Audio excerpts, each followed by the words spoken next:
Hey, Pat. Okay, so you're just saying you were waiting for me and you were being creative. Yes, I was. I'm doing a series on Instagram this week about how to be a not a wait a minute, how to avoid being a stressed out podcaster. Oh, And one of my tips was to get a workflow written out so you can yeah. go through things and just check, okay, I did this, did this, did this. And I have a flow chart that I do to prospective clients, which is kind of very artsy. But I'm putting it in just like a checklist format to make it easy to read and for people. That sounds good. I'll have to get on your email community. Well, no, That all you have sounds to good. do all you have to do is DM me the word workflow. No, what is it? I think it's workflow. It's going to be in my stories, and Okay, I will send it to you right post haste. Yes. absolutely. That sounds good. Yeah. Yeah, it's interesting. That isn't where I thought we would start, but there is something very valuable about creating lists or schedules so you can be free in the lists and schedules or the routines. And I know it doesn't work for every personality. Right. Um, it certainly does for me, just like outlining a book. I have actually written more books than what you have seen. But I'm I've sure. outlined, I've done the pantser version, which they say is just write whatever you feel, which is a Mhm. useful approach to get stuff out of here and put it on paper. But when you try to edit it, then you're like, oh my, I created a huge thing that I don't know how to cut it down. So then actually there's a lot of freedom to create an outline, say to your book or to your life, to your homeschool, and then play freely inside that. That's exactly how I was thinking where that was going to go, or that would be a good way for it to go that way. That's my experience. Yeah. You Yeah. know, I'm listening to a podcast this morning about Chat GPI with Julie Bogart and her new co-host Melissa Wiley, and again reminded how Julie engages writing, and I've been writing about writing and writing for kids before I even met Julie. Um, Mhm. but it reminds me that our goal, when we ask ourselves, why are we doing language arts or why are we doing writing or things like that? Like, what's the point in it? And Mhm. instead of just saying, this is what everybody does, what's the value in doing that kind of a class? And for me, it came down to learning how to communicate so other people would understand you and allowing yourself to come out on a page, be expressive and be coherent too. Yes. Definitely. Like that's the only, and it's not really problems, probably too strong a word, but I guess that's the only issue or concern or what I have with free writing. Of course, it depends too on the application. But I mean, if you're writing for, like in your case, a book, or if you have to do a report for school or something like that. I mean, if there's an actual um, point, like there's a reason that you have to do whatever, get your words out on paper. I think free writing can almost be a little too it's like giving you information overload. And when we're overwhelmed, we just most of the time we just freeze up, like there's too much information or too many options or whatever. Yeah. And I think that's the only concern with that. But I love doing it, and I journal that way, Yeah. so Yeah, it's yeah. interesting. I've used journals in many different ways. I actually was just listening to, I'm trying to record some, I don't know, audio for the self-compassion course. And one of the self-awareness tools that I think is huge is journaling. And Mhm. I tripped into it. It was just for me like the first true nurturing ear that I had. And it was just really, I was saying very simple things in this journal and gradually wrote every crush I ever had in this journal, as girls do, and wrote my opinions on things and all this stuff. Yeah. But it actually was an informal way to go inside and say, okay, what is in here? What do I think? Then I put it on paper, and like we said yesterday on live, 5 years later, you're like, did I? Or maybe 10 if I'm but I go, wait, what? I wrote that? Good thing there weren't blogs then, because That's right. yeah, a whole different world of thought that I had at 15 to 25 to now 49. Took Yeah. me a minute. Yeah. But it was a lifesaver for me. Journaling has helped me heal. It's helped me like go in here and say, okay, what is the story? And so I have a memoir. I have written the memoir. And at a certain point, I said to myself, okay, what would be the value in the way it's written, putting it out into the world? And I've come to the conclusion that it is the lessons that I've gained throughout my life. Are they applicable to you, or like, will they have value in my coaching realm or anybody I meet? And so I don't actually need to, at least not at this point in time, I don't actually need to have that published because Right. I'm doing it now. I'm actually able to intentionally share the lessons as to where I came from toward, having discussions around boundaries or self-compassion or my big Mhm. emotions, or like all the things I speak to. Not coincidentally, I have stories behind there, right? I'm sure. Yeah. Yeah. And writing it down helps me to sift through it. Right. Right. Yeah, that's really interesting. My sister and I actually started, this was probably about 5 years, well, I guess like 6 years now, when my dad died, or dad died, and we started co-writing a memoir. Really And it was really interesting. We brainstormed powerful. topics for chapters or whatever like that, and then just had our own spin. But we got to the point that you just described. What is the point of it? And we've both decided since then that it's not something. We thought that the concept would be interesting. Like the different viewpoints from two different sisters on different things. Yes, that is But we interesting. decided we were actually doing it to heal because of Yeah. like childhood trauma, Mhm. that we really, that didn't need to be published. And we definitely didn't at the time, because a lot of it revolved around damage from our stepmother, Mhm. and she was alive. I mean, she has died. She died last year, but she Right. hadn't. And so we didn't want to, the point was, we didn't want to malign her character, or do anything that would embarrass her, but still the trauma was there. Mhm. So that's interesting. We both put that project aside in terms of moving forward with it to publish, because that wasn't really, turns out that wasn't, we sounded like it would have been a great idea, but it wasn't what we needed to do with it. Yeah, and I still don't, I'm not 100% certain that it won't happen. I I have spent a lot of time with an author called or named Gail Anderson Dargatz, who's the author of The Secret Life of Bees and many other best-selling books. So I Mhm. worked with her for years, and it was a really excellent process to learn how to actually create fiction writing. So it wasn't even remotely touching nonfiction at the time. Right. And it helped me to process things, to put it into clarity for me. But there were times where I would write a scene and share it with her. And she's like, see, the thing is, there's too much swearing in it and there's too much violence, and it wouldn't be palatable to the general culture. And I was like, this was my childhood. This isn't funny that I'm saying it, but I mean, I've been Right, speaking right. for so long. I know it's not funny. I know it's not palatable. I know it's not But palatable. But, right. but also, this really was my experience. And so there's something to be said about, like, even in my coaching realm, that I'm able to connect with people, and it is in story. It Mhm. is Oh, yes. because I've clarified my sense of story and I'm able to connect. So I'm actually not averse to sharing stories that apply to the people I'm engaging. Right. Not at all, because that's like me sitting for a coffee and saying, have you considered this? And, Yeah. or I hear when you say that, this reminds me of this. Well, I mean, I think that's how I think that's how, excuse me, we're wired as, I just lost you. Hold on a second. Oh, there you are.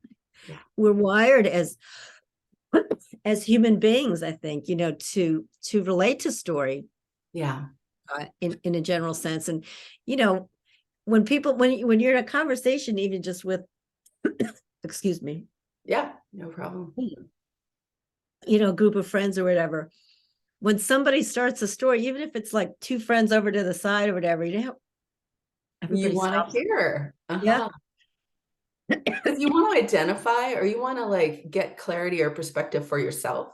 And so I know that there's writers in this group, or people that are Mhm. aspiring writers. And there's real value in going into those stories for yourself and then determining later what value there is later. So when I was having a certain certain summer where when my husband and I were really struggling, like really, really struggling, there was a very wise woman that came into my life who had had similar, not the same, but similar experiences. And she said to me, I want you to hear this, that I will walk alongside you, but you don't need to share a single detail from your story. What a And you friend. don't need to share that, really, truly. And you don't need to share every single detail with everybody else that comes across and cares about what's going on with you, or they're caring because they like Right. or whatever they need to know. Just be I will walk alongside you to reinforce that you're going to be okay. You guys are going to, figure it out if it gets figured out or not. And you're going to, all the principles that you need in order to walk through this aren't because you share the details of the story, but rather that your heart is open to learning, and that you're being authentic and you're learning, and you don't have to share the stories. I know where you're coming from. I've been there. And so I can identify with that. And it really spoke to me that that means sometimes we don't need to share every little last story of any. Right. No, I'm not saying that there's not a time and a place to declare it, because there is something to be said for you to put the flag it or whatever the thing in The stake the in the ground. ground. Yeah, I have no sand here, but in the granite, if you can do that, and or the ground, and then say that this is not okay. This isn't the way things should be, or I want things different. And sometimes the people around you are going, what the heck is going on? Why are you making such a big, thing about this thing? Or could you do your issue quietly so that the Yeah. rest aren't disturbed by Yeah. this? So I do think there's something to be said about going, no, this has got to Right. stop. Yeah. Mm-hmm. And I Absolutely. will not be the judge of people declaring, no, this has got to stop at a certain point, or deciding to put the memoir away. That creative value and that, written word, or creating or clarifying your story, it is powerful in the healing. Mm-hmm. Yeah. Mm-hmm. And I think it has boundaries have everything to do with it too. That you have to decide what's okay for yourself to share, Mhm. and what's not. And Yeah. Oh, excuse that's you. me, I'm sorry. Tis the season. Do you know I am going to go run and get a cough drop, so I will be right Okay. back. Yeah, no problem. Okay, well, you know what? I have some things I wanted to share with you that are not related to memoir, that are not related to sharing the deepest stories. Writing was a lifeline for me. So every Wednesday night, pretty much from the first few months of homeschooling, I just had to go. I felt overwhelmed for various reasons. So Wednesday, at about 6 or 7, I'd go to Starbucks and I would sit and I would write everything about what had been going on in my life, about homeschooling, the pros, the cons, all the little stories. And I think it's super cool that I have them all to look back on. But that began a journey into me actually magazine writing. And so at the very tail end of the Home Education magazine, I don't know if you're familiar with this magazine. It no longer exists. You can find the back issues, and it's super, super valuable. But I got to write a story of one of our field trips of flying into Tech with the kids. It's an ice river town, or an ice town, ice road town, and right on the Arctic Ocean. And then for a year, someone asked me if, yeah, it was pretty surreal. But anyways, you can read it in there and on my blog. This Kamloops mama. So I was living in Kamloops at the time, and for a year I wrote an article every week, every month, for their publication. And it was for me bridging from creative writing just because I think it's fun or because it's healing or interesting, to now somebody's actually publishing me. It was a shift in how I was thinking in my mind about writing. I think I didn't know that about you, that you wrote. I mean, had them published in So magazines. much more, actually. There's many more things. The first time I got here, I got this very simple anthology, a devotional, a few devotionals published in this book. That was like the eve of a Christmas one time. And I was like beside myself with, oh my goodness, I got published. It was so exciting. I didn't contribute money to it. They probably would have taken almost anybody's, devotional information or their ideas. about how you were relating to God, but I published that and I was just like, I'm a writer. I was so I, excited. that's really funny. The first thing I ever had published was in an anthology like that Was too. it? Oh, that's And wild. it was a new publishing house, and they were trying to get, probably trying to get clients to publish with them. And Yeah. so they just were accepting stories. Yeah. And that's what I felt like. It was like, to open the book up and see your name, and they put our names so that we could claim the book on Amazon. Oh, Oh my gosh, that was so wow. exciting. This was pre-Amazon. Can you believe we're in the world of pre-Amazon? But we were in Seattle when an editor of this parenting magazine in another town had called me and said, I would like you to write for a year. I was like, oh my goodness, it's finally They happened. reached out to you? Yeah. Oh, Yeah. yay. I don't know how that happened, but you know how you chit chat with people and get to know people. But that was a huge shift in my head. But I actually remember I think it was before I was homeschooling even, but I had two kids and I went to a writing conference for the first time. And all I can remember thinking as I was coming away from that weekend, I was so energized. Like, I love this so much. I'm going to be a writer, even though I've been writing my entire life. So I was clearly a writer. Right. But I was like, oh no, what do I do with the family? Yes, I thought that. Also wanted a family in my entire life, but they didn't like seem to fit in my head. It Mhm. turns out somebody else later had said, another author at a different conference had said to me, if you don't continue with living, you'll have nothing to write about. Absolutely. Yeah.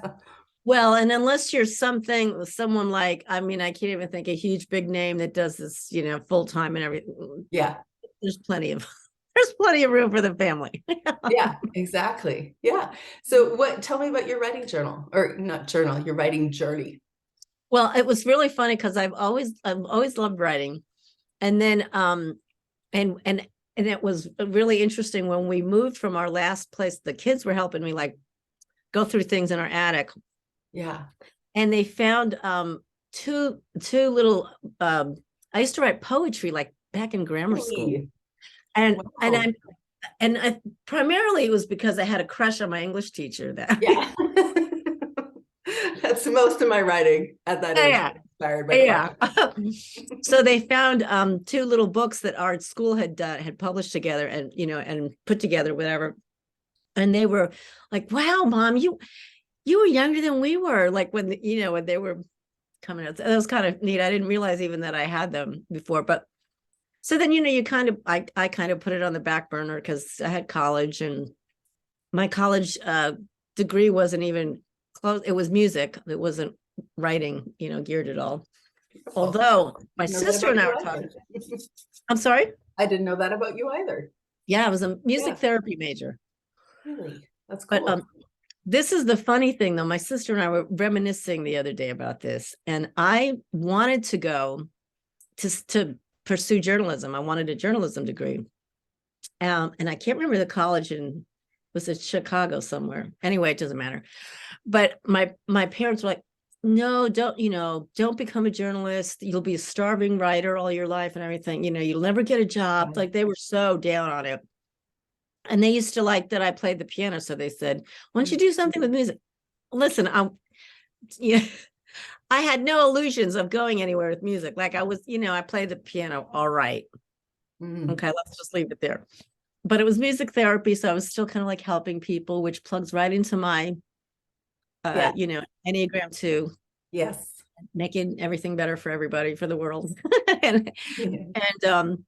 and so I did that in college. But it was funny that I had forgotten actually that I wanted to go to college for writing. My sister reminded me. Mm. But I never had a job as a music therapist either. So talk about the starving artist writer. Yes, but so impassioned. Mm. But you did an entire degree in something you didn't really want to do, or Yeah, I mean, I don't really regret it because yeah, it was a fun program. I loved I still, for many years kept in touch with a lot of the yeah, people in my cohort. yeah. And And and it's kind of a neat piece of trivia that I share about my life. So, Yeah, it is. And a different kind of creativity. mhm. Yeah. Yep. Yeah. You know, the thing, I know there's not necessarily the same process in learning music, or I built a couple of houses, designed and not built with my own two hands, but built a couple of Mhm. houses. And I don't know, I took a drawing class during my early homeschool years too, which actually was really mind altering. Like it was almost like doing math. It was so tricky Mhm. for me. My brain was like, what is this perspective thing? And to draw Uh-huh. an angle. And it was really tricky, but it brought me out of what my normal homeschool routine was. And it brought me into something very Right. different, which was lovely. But whatever process or whatever creativity we have, the process might be different. But I think one of the commonalities is the same thing that we want to do for our kids is to say, it's okay that you are you instead of you being Pat or you being, whoever else. You can be you and separately you and do things differently. And you just need to get out of your own way and let Mm, yourself play. definitely. Yeah. Get out of your own way is really important. It is. Yeah. I stopped writing when the kids got when we had, I guess they were just the two older ones, but they were young and we had gone overseas, and we needed to do fundraising for ourselves, for our income. So my husband used to write newsletters to our donors to keep them Yeah. up. Stuff. And everybody went on and on about how wonderful a writer, he was, and everything. We really enjoy your stories, and he really got into it. And so I didn't feel like I wanted to compete, so I just kind of let him handle it. But I threw the baby out with the bathwater. Like I just stopped writing, period. Even journaling. There's no journals or anything from when I was overseas that I did. I just didn't do it Oh, at all. that's too bad. I bet you have a Yeah, it lot of is. stories. It Yeah. really is. Uh-huh. But like, I mean, it wasn't entirely because he was doing it. Life was very hands-on. Like we had to Mhm. wash clothes by hand. We were in a very rural place. Yeah, And us so, too. yeah, so just getting through the day with two little A lot kids. of work. Yeah. So, Getting clean water, that one right there, actually, we mhm. would filter our water by putting water into plastic containers and then setting it out in the sun. We were so close to the equator that they said, you leave it out for 8 hours, it will burn off all the stuff inside. We'd still Wow. we'd still boil the water. Yeah, I knew that was fairly new when we went, but then we'd still boil the water to use it to drink, to wash Right. dishes, to do all the things. And so needless to say, we didn't make a lot of pasta during our time there. No, Too much water. I So you know. didn't write all your stories at that time, but you just had No. it going on, you said. Yeah. Yeah. Yeah, it is. It's very So, busy. so then, they got older and stuff, and when you kind of get in your own routine and things like that, and I started writing again, and then at one point, I think my husband was hoping that I would be able to make a living as a writer, which is really funny Yes. because Don't we all?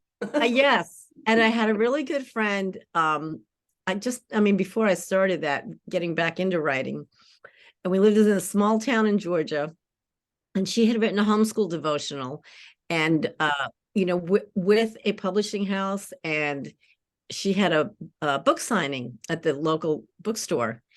And we were so excited for her and the kids. We all went to the book signing. Of course, there's like only a handful of people that show up. Yes. And I was so thrilled for her. And I said, "Oh, Anita, I'm so glad just think I know you now before, you make it big." And she looked at me and she said, you don't write books to get rich. This is, No. you're not, No. I'm not going anywhere.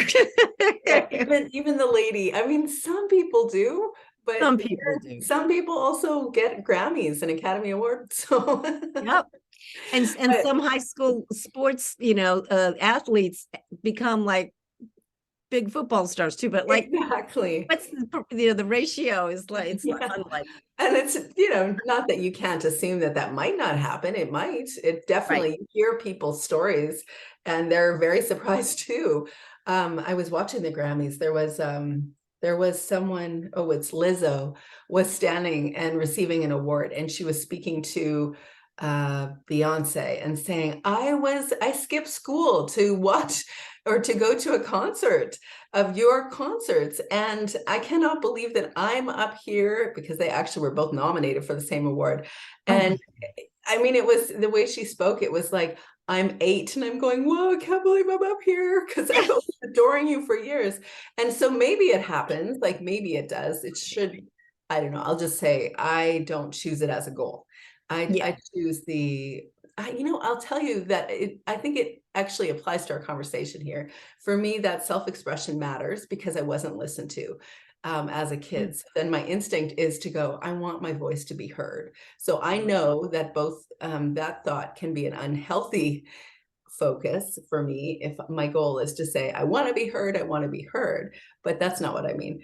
I mean, I know that I have a voice that has something to say to be heard.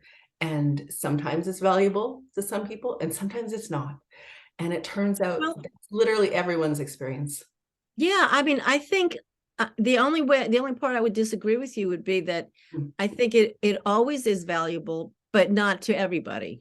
Yeah, that's what I mean. Yeah.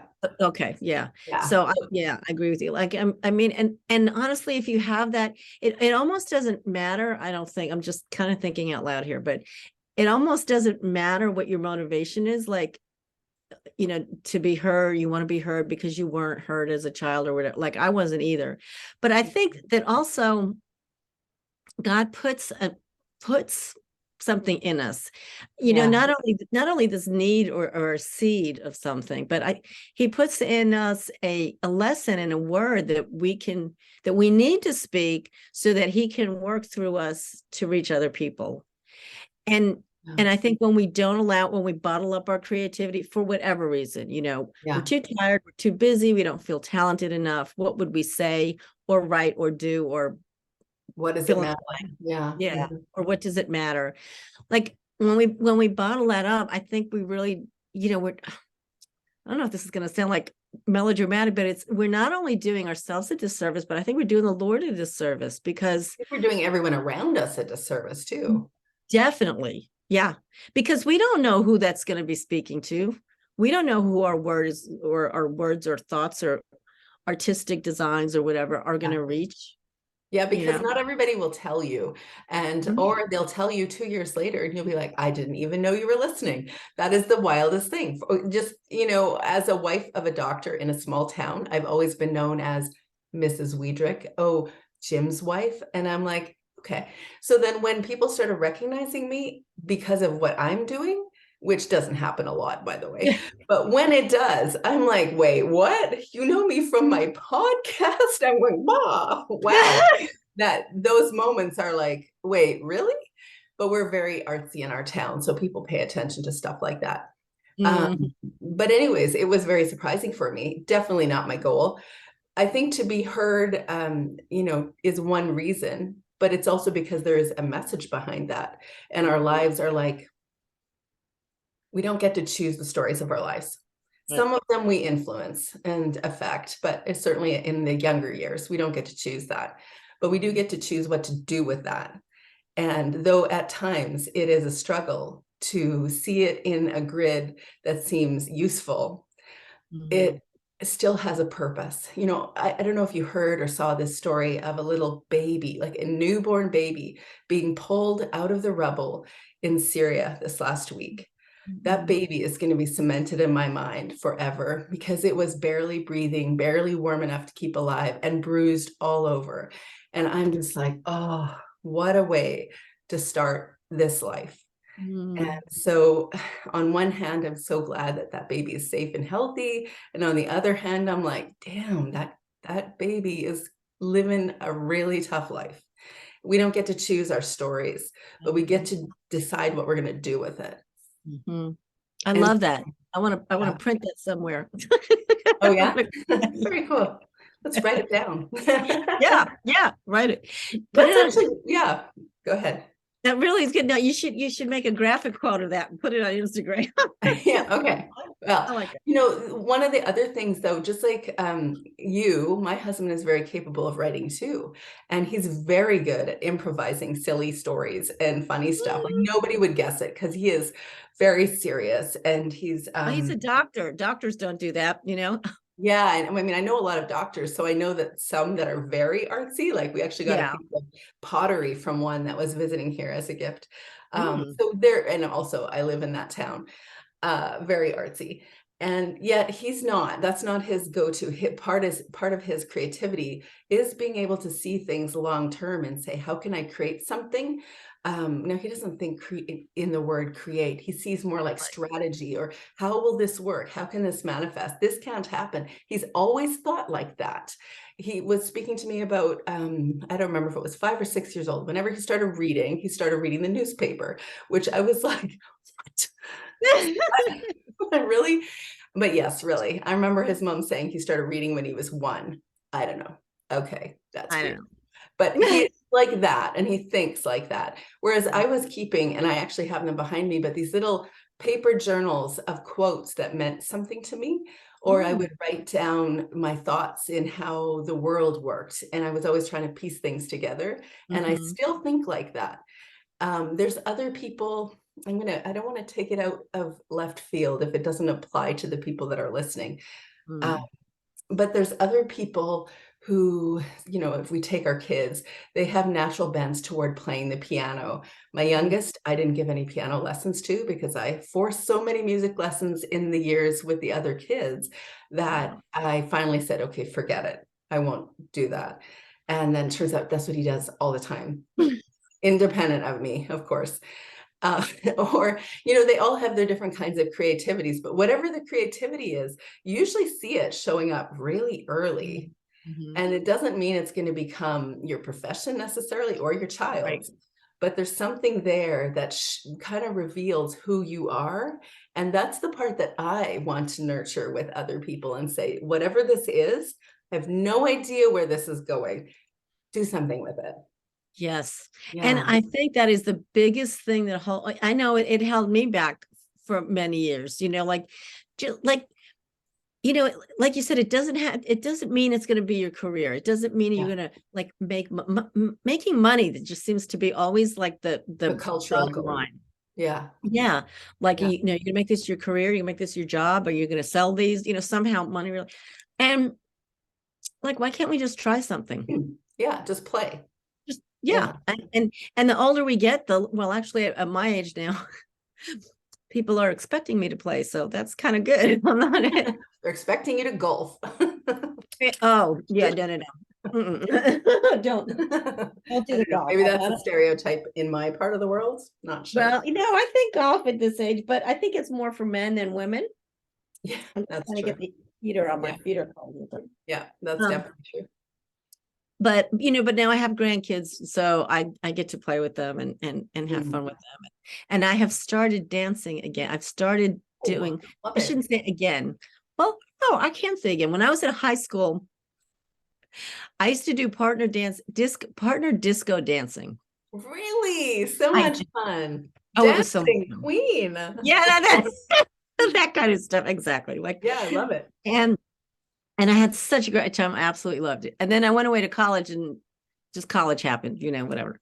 Yeah. But my oldest daughter has been doing swing dancing for a Ooh, long love it. time. She started Yeah. doing it in college. Well, actually, she took off probably for the last 4 years. She hasn't been doing it. And she picked it up again. And since I'm living just on the other side of town from her, on Wednesdays and Saturdays, I go swing dancing, and I'm just learning how to do it. I I love that. cannot believe how much fun I'm having. Oh, I It's love that. so much fun. Oh, I wish I was there. I would go with Oh, you. I do That's what too. my husband gave me as a gift last year. I forget my birthday or Christmas was dance lessons. We've done that a variety of times, but I love that. It's so much fun. It also Mm-hmm. reveals when you're not coordinated and you don't know how to stay in step. And then it's like, we have some work to coordinate here. Yeah. Well, what I Oh, like about it is, it's what do they call it? Wicked Westies is the group. There's West Coast Swing. oh, Um, really? they're not wicked. They're very nice people. Yeah, but, I'm sure. yeah. But so they have like 6:30 to 7:30. They'll have dance lessons, and then 7:30 to, I don't know. I never stay till the end. I think it's like 11 or something like that. It's just open dance, Hmm. and people come, but it's all swing. Yeah. And it's so much fun. Yeah, Mm. it is. Really moving your body. I do that on Mhm. Friday nights. I turn up the music and make dinner with a glass of red wine. Oh, The girls, or not just my girls, I have 3 girls and a boy, so I sometimes make the mistake of saying the girls. Poor Zach. yeah. But my kids don't like it when I dance to Dance Monkey. I don't know if you know that song, if anybody, I love that song. They're a little creeped out by what I do. Or yeah, anyway. I like it. It's fun moving your body. It's a form of creativity that I Absolutely. don't really have, but it's just fun. It is. And my kids have, well, my oldest daughter actually is the one who has videos on her phone of me, like when all the kids would come over for like Thanksgiving or whatever, and I'd be in the kitchen cooking, and my jam is 70s and 80s classic rock. Yeah. I just do it. Yeah. And so I'd have some, stirring something at the stove, and I'm dancing. And she'll put a phone up, text, recording me. Those are beautiful memories that we create with the kids. But that again, like, I don't need to focus on deschooling today. We did a lot of that yesterday.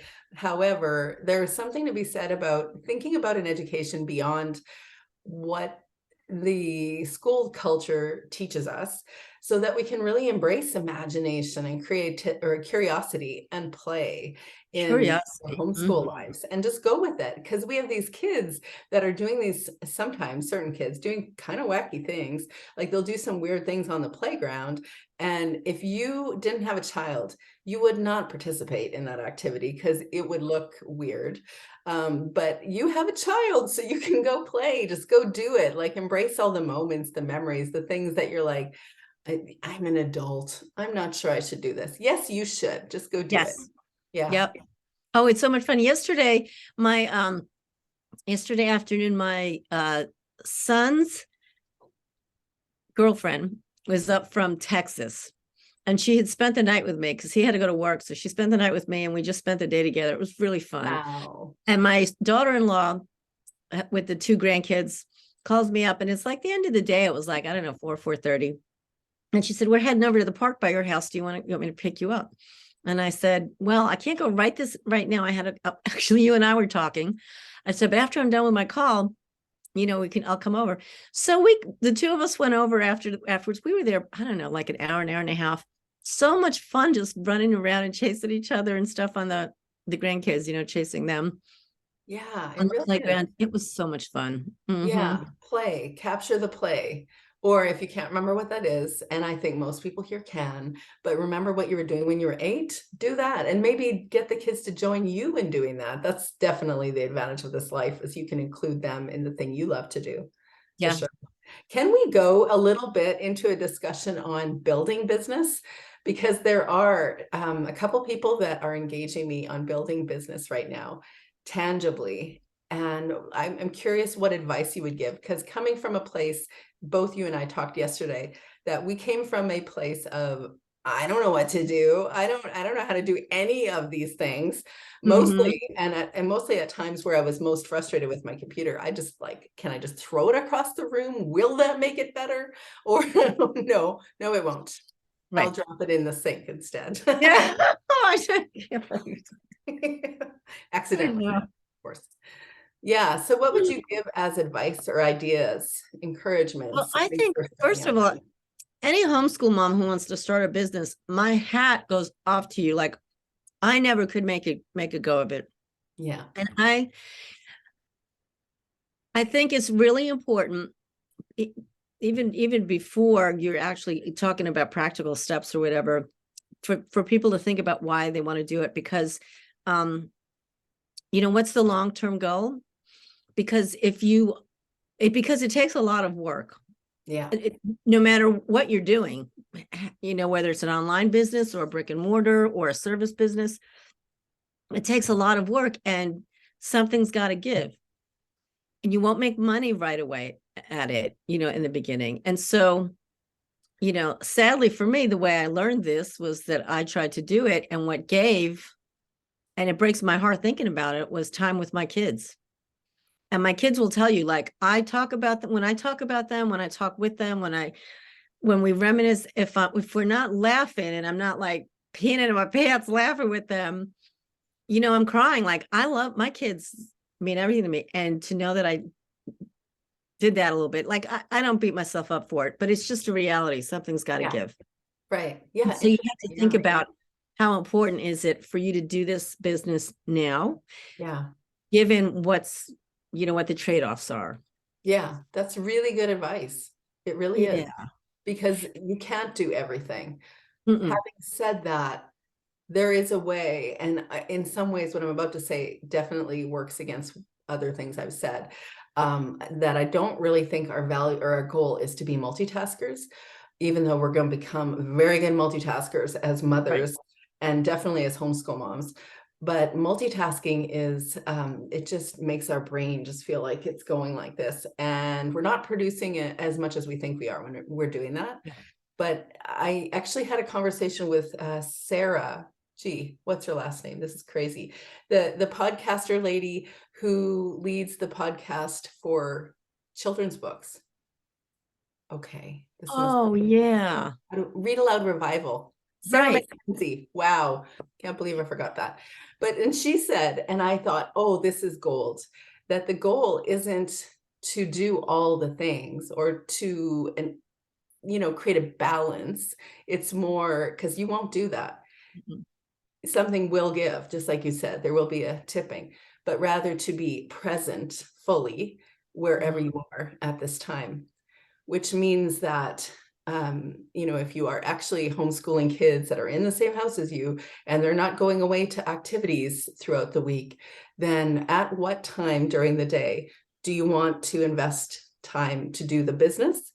Or Mhm. what time of the day are you going to invest to do random things besides the cooking, cleaning, and laundry and stuff?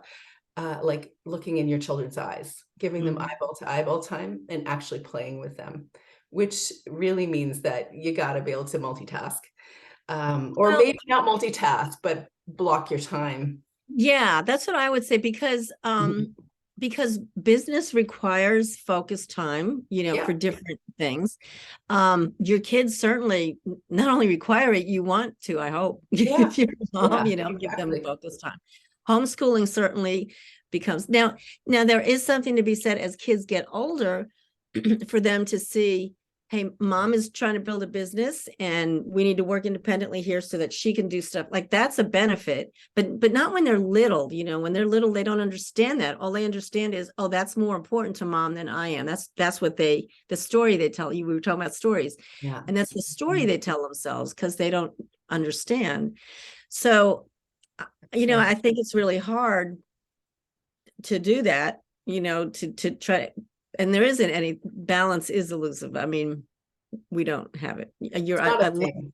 Yeah. Yeah. Talk about Well, it, but it's not a thing. it's interesting. I think you've heard this. I think we've talked about this before. Balance is really, you don't move forward when you're balanced. When you're balanced, you're standing Mm, still. But good. the, Yeah. the act of walking forward means you're always off balance and you're always Interesting. Hmm. getting a balance, in the process.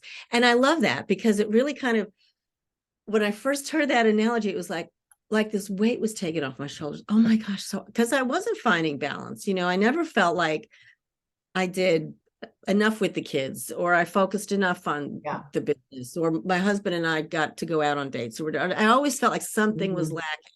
Yeah. And, but that thing that Sarah was talking about being present with whatever you're doing at that Exactly. moment, That's the and realizing there's no balance really, that it's just kind of takes all the weight off, I think. And, I know this doesn't apply to everyone in their homeschool lives. It certainly didn't apply to mine for a very long time. Mhm. I think sometimes we do truly need something outside of our kids. Mhm. So I know this doesn't speak to everybody because it really didn't speak to me. And if someone had said that to me in my early parenting years or homeschooling years, I would have been like, they're not a real mother. Like Yeah. they're not, you're not really nurturing your children. That is how I thought. Hence Yeah. the reason for burnout. Yeah. Yeah, but you really are actually a separate person. So I'm not just telling you you need to do this so that you have fuel in the tank, but you actually are a separate person. Yes. And frankly, I mean, just the mere act of you always investing your energy, like we spoke yesterday, always investing your energy towards these other human beings, it's not useful for them to always assume the place of, the focus. And it's not Yes. that I don't think that they should be the focus, but I don't think they should be the focus all at the same time, kind Yes. of the both things at the same time. So there's value in investing and being fully, listening ears and eyeball to eyeball, but you're a human. And so Right. it's not, do you have enough fuel in the tank? It's just like, it's not actually real. You're not capable of being God, really, for this Mhm. other person. That's not your role. Yeah. And yet, yes, I'm with you. You have a profound impact on them. Right. And Yeah, I think actually putting, and I certainly suffered from this. Like, I think making your kids the primary focus really, it lends itself to entitlement, and your yeah, kids feeling yeah, they're entitled to that. And so I think that's careful. So the difference that I'm saying is that actually having a business, though, like if you really want a business, meaning something that's going to bring in money, you can't take that lightly. Like if you really want it to work as a business. Now, I'm not saying that moms, I definitely, and this again too is born from experience, I definitely feel like moms need to have something of their own, or a yeah. creative outlet, or time away. Yes, yes, yes. Don't forget you're a person, Yeah, I would say all that this stuff. both things at the same time. I don't know how the people that are listening would truly hold both those things, because I don't always know, how do I hold, well, those two things I hold fine. I'm good with that. But like when you were speaking in the beginning or at some point about not fully doing things, I don't know if you said perfectly, but the way you wanted as a parent, Mhm. every mother's experience, Oh always, yeah, everyone. absolutely. And you really do have a finite timeline Yeah, to do the things. And that's not a pressure, because coming from both of us, you aren't going to do all the things, and you're not going to do all the things right. And you're going to realize 20 years into parenting that, whoa, I wish I knew what I know now when I started, which is absolutely my experience. absolutely. I don't know a parent that isn't that experienced. Exactly, Yes. exactly. So this notion of, I want to do everything right and give them everything that they need and be eyeball to eyeball all the time. I would suggest, and this is coming from a person that really has had to go through all the attachment issues of coming from a home that didn't have attachment, that Right. you are still not capable of meeting every emotional nurturing need in your child. And I don't think it was meant to be that. Right. And I know for myself, and I know it for other people, that sometimes because we were missing something, we pour into them things that, yes, but also how to hold both of those concepts, that yes, but no. I think that is such a valuable effort for parents. And I think about it now, but I didn't back then, to think about how much of their parenting uh, is affected by how much of like how they are being a parent is affected by how they were parented. You know, I Mhm. mean, All of it. I know, I Yeah. know that I say about my kids, like, why would, gosh, I would have killed to have a mom who was so interested and just curious and wanted to be involved in the way I am with my kids' lives, and they'd go through seasons that they were trying to separate. And I Yeah. remember thinking, why don't you want me involved? Like, you know, Yes, my parents never totally were. And I understand. would have given my Yeah. right arm for my mother to say to me, really intentionally, how was your day? Like really Yeah. meaning that. Like, Yeah. Really hearing you. and yeah.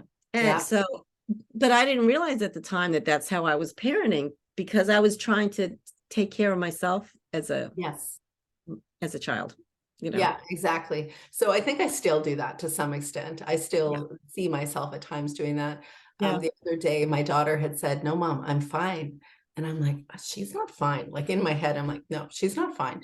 And then, probably TMI, but when my husband told me, "So she's cramping or she's really, and I'm like, Yeah. "Oh, okay.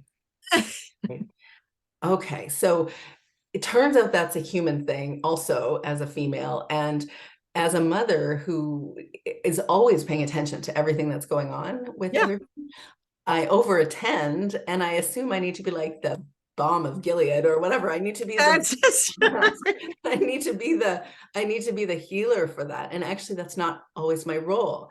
I'm a resource, I'm an availability. They know that I'm here. In fact, I also heard that within the last month, that I know you're always here. I don't just always need it at every single moment. And so my default setting is, and this is totally an Enneagram 2 default setting, but it's not just exclusive to us. I know that, but we want to give them everything and be available for them and make sure that they know that in every way, shape, or form, except when I'm premenstrual myself, yeah. I'm available for you. And now perimenopausal, and yeah, anyway. Yeah. Yeah. All there is just sharing the joy with us. Whoever's listening to just laugh along with us and go, turns That's out right. we haven't got everything figured out. We'll never have everything figured out. But I can guarantee you, if you're listening to your kids and you're helping them pursue their interests or their curiosities, if you're playing along with them at times and not having any balance in this at all, but just loving on them and being, loving on yourself. Yes. Yeah. Yeah. Mm-hmm. Mm-hmm. One big piece we overlook all the time. Yeah. I know. This is making me want to. I remember one of my favorite birthday presents was my uncle gave me a set of gold jacks. They were gold plated jacks in a red velvet little carrying bag. I mean, they were so elegant to me, and I loved jacks. And that is one gift. I still have that. It's making me Really? want. I haven't played them in a while. I think I'm gonna go out and get my jacks and Oh, go I play. love that.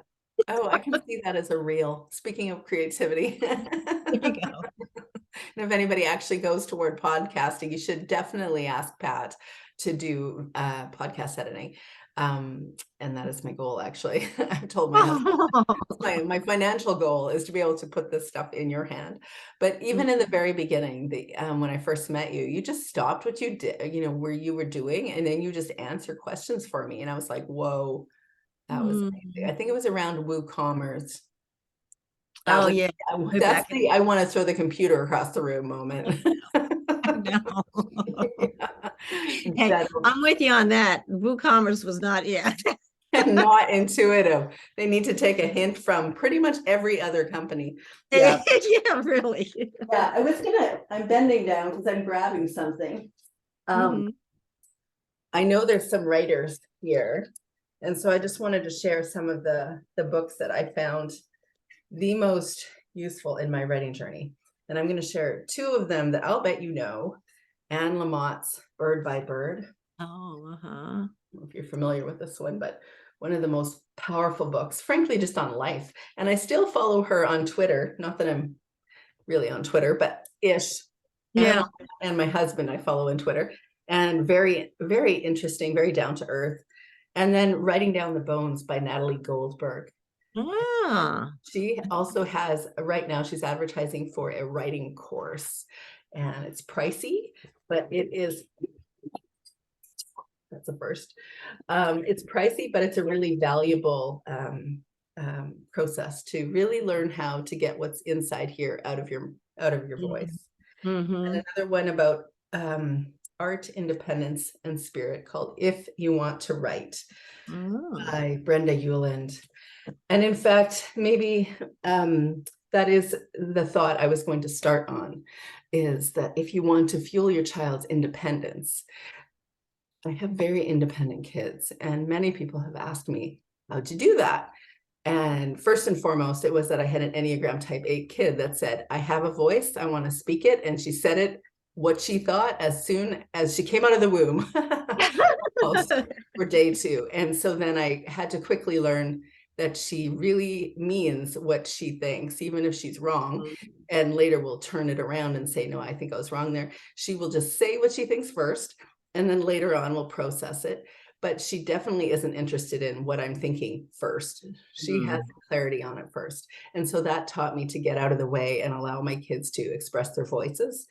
But learning how to de-school and really hone in on the kids' curiosity or their imagination to really let them play in their learning. We did so much stuff that looked like truly formal private school learning in the later years, but it was harnessed with curiosity instead of schedule and routine. And Right. that, I think, really enabled them to become who they were meant to be. And they had voices that we listened to and that we affirmed, and we really saw it and we noticed and we talked with them about things. And so then their voices became clearer for themselves. And And see I that. think modeling that is important too, though. Like Mhm.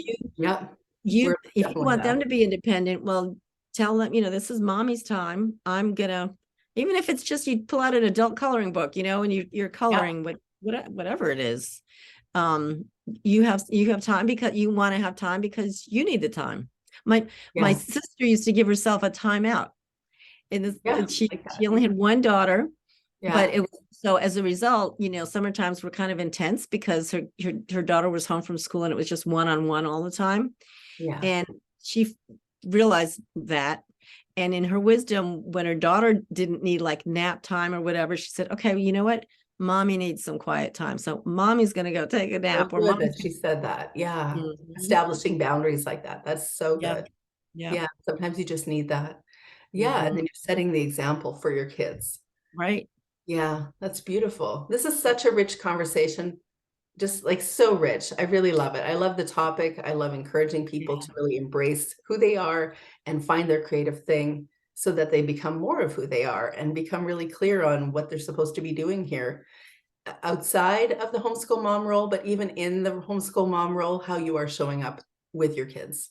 How you are showing up spills over to every aspect in every relationship. Your Yeah. marriage, your as a parent, as a friend, sister, brother, cousin, neighbor, everything. It really spills over. You can just be by being more present and by being more self-aware, you're able to just, affect other people in momentous ways. Yeah, that really is true. Mhm. Oh, I wish I had a song right now. I know. Not, you can sing it. Actually, I do. It's A Million Dreams by The Greatest Showman. And I have it in a few different reels, but it essentially says that whatever your dreams are, follow them, go towards those Mhm. dreams. I think they were put in you for you Mhm. to go do. Mhm. So thanks Yeah. everybody for joining us today. And if you want to share any thoughts or have any questions about creativity, fostering your creativity and building your business, you want to start a podcast? That's that. Right. You can join us in Studio C, the There, club. that's right. Thanks for being here, Pat. Hey, thanks for inviting me. This was wonderful. All right, you take care.